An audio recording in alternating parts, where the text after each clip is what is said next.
It has been something around 5 to 7 years since we've had real winter weather here in Central Virginia, and we finally have snow. It's so pretty. And it has reminded me it is time to really get into gear with winter sowing. Winter sowing is one of the easiest methods to start seeds and to have plants ready for your spring garden that are fairly well developed. You have a lot of options when it comes to winter sowing. You can winter sow in place, which I kind of like that because it's super easy, less work. Or you can winter sow in a container like a milk jug. This year I'm going to do a lot of milk jugs and other similar containers. The last 2 years I did more winter sow in place, and I had a lot of pest pressure, especially with pill bugs, roly-polies. They were eating my seeds. A lot of other pests have been eating my seeds and or seedlings. So we are actually going to lean more into containers and milk jugs for my garden this year. I've made videos on both in-place winter sowing in the past and milk jug winter sowing. I've also done videos on just single items, like I know I did a video on artichoke winter sowing.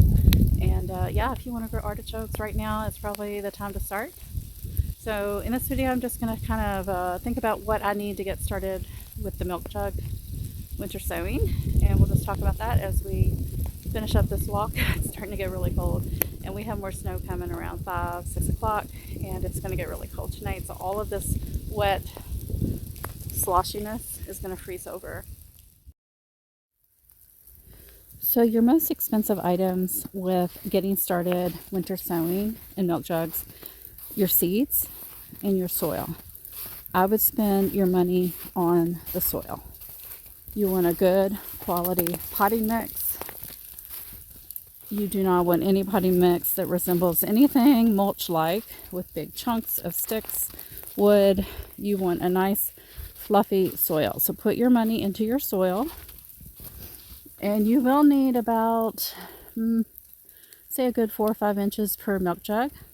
So one year, BJ's had the big, huge 2 cubic bags of the potting mix on clearance, $1.99. So I stocked up that year. I think I bought about 20. That was the best year ever for winter sowing and getting some garden projects done. So always be on the lookout for clearance garden supplies. They stay good for a really, really long time. It can save you money in the long run. Right now, that same bag at Lowe's, Home Depot is $19.99. So that's a huge price savings. And you can also always be on the lookout for fertilizer, other supplies like that. And you don't need fertilizer for winter sowing. You just need a good quality potting mix. And that's enough to get started. Most often, if you're going to find clearance items, it's going to be in the fall. So just remember that. I did look at BJ's all of August, all of September, waiting for that soil to go on clearance. They did not mark it down this year lower than $8.49, which was still a good deal, but I did not stock up like the year it was $1.99. For your seeds, you have some options. You can trade with gardening friends. You could go to your local seed bank, which a lot of libraries have a seed collection. There are some little seed, I don't know what they're called. It's similar to when people put books in those little book stands. I have seen seed stands where people put in seeds to share. You could shop seed sales online, but honestly, you can get fairly decent seeds at a low price. So the ones at Dollar Tree and Walmart by American Seed Company, I have no issues with those at all. They work perfectly well.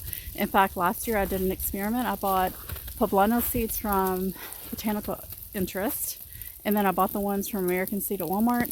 Equal results. Could not tell a difference at all. So you can find reasonable seeds. Now, your native seeds, you can reach out to local native groups on, say, social media, Facebook. People definitely are going to have seeds available.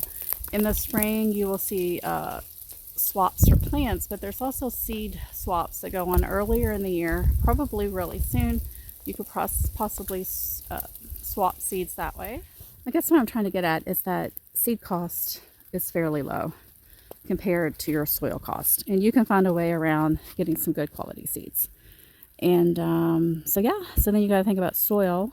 And right now is when all the gardening stuff is hitting the shelves in my area. I'm a zone 7B/8, so everything's out. Sam's already has the big old bags of potting mix by Miracle Grow, maybe even their variety as well. I did look online. They do have at least one or the other.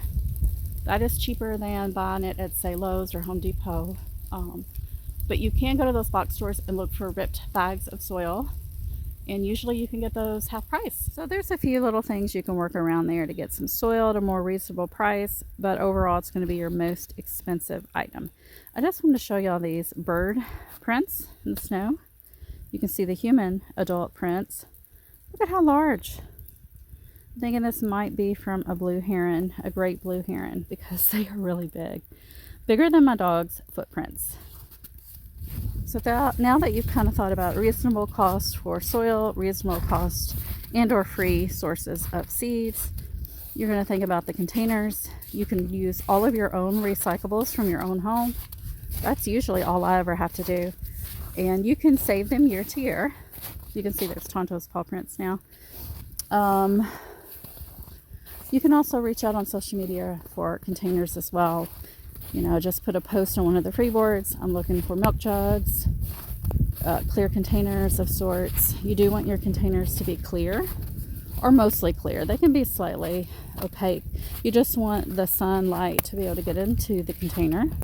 You do not need the caps of the milk jugs because you want the moisture and air to come in and out. You can also use your recyclables to make labels to put inside of your milk jugs. That is really important. You want to label on the inside and the outside.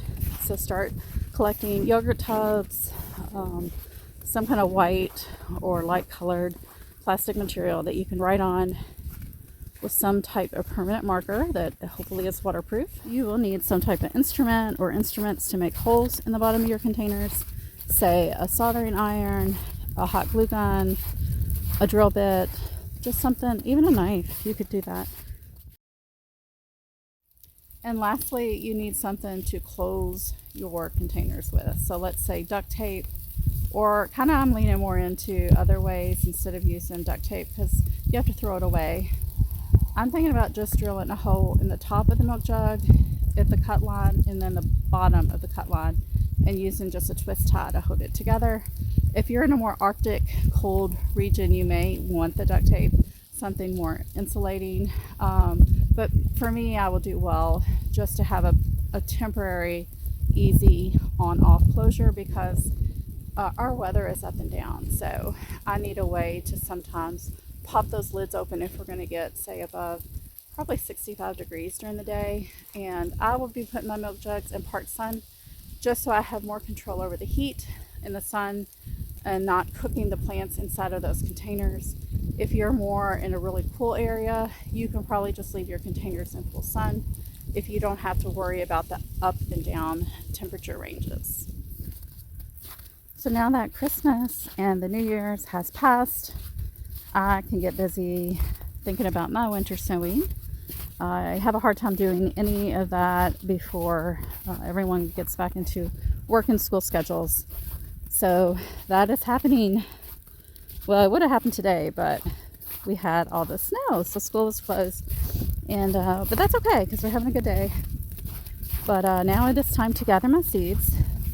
Now that leads me to a point I wanted to talk about is that you want to start in the order of putting those seeds out that are cold tolerant, that need cold stratification, that need a cold period. So you're thinking poppies, you're thinking coneflowers, you're thinking lavender, you know, something that needs a period of cold stratification.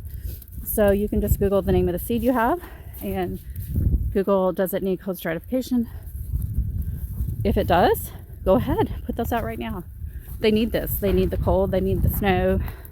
And after you've went through all your cold stratification seeds, then, you know, definitely the natives, they need a really long, usually, not always, Almost always those require a really long cold stratification. Go with your natives, go with your cold stratification, and then you can start doing some other seeds that are kind of lukewarm, is what I call them. So that might be your snapdragons, that might be your pansies. That'll be things that really need a long growing period, like a 10 to 12 week growing period before you can put them outside. And then before you know it, once you go through all those seeds, you're going to end up at sunflowers and zinnias and all those heat-loving plants. And you're probably going to be close to March at this point, mid-February, March. Then you're going to start doing all those summer seeds, those summer annuals. If I didn't say sunflower, I meant to. You don't want to be doing those too early, but you can. I have sunflowers that self-seed, so it's definitely a possibility. Coleus would be one I'm doing around that time period as well. Things like zucchini, peppers, tomatoes, those will be your last items to winter sow, because by this point it's not even winter, and usually that's, I'd say, getting late February, early March for me is when I'm going to start some of those seeds, if I winter sow them at all. I have had bad experience with nightshades winter sowing, and I think it may have been the soil. I think it was a bacteria growth issue, and probably didn't have the best soil that year. But you can definitely sow vegetables. You just want to do those last. So now is the time, my friends. Please go ahead, gather up those supplies: soil, seeds, containers, tape, labels, pen, waterproof pen, marker, a way to make the holes in the containers. And then once you got your seeds, your soil, you can just start, natives, those cold stratifying things. But you have to start now. They need this. They need the cold weather. If you have any questions, just post below, and I will come back with a video when I have all my supplies together, and we'll do like a marathon one day. I just want to knock out a bunch of these plants. I still have plants in my garden that were winter sown, that are perennial, and this is how I started them. It's very economical, very easy. I hope you'll do it, and I'll see you soon.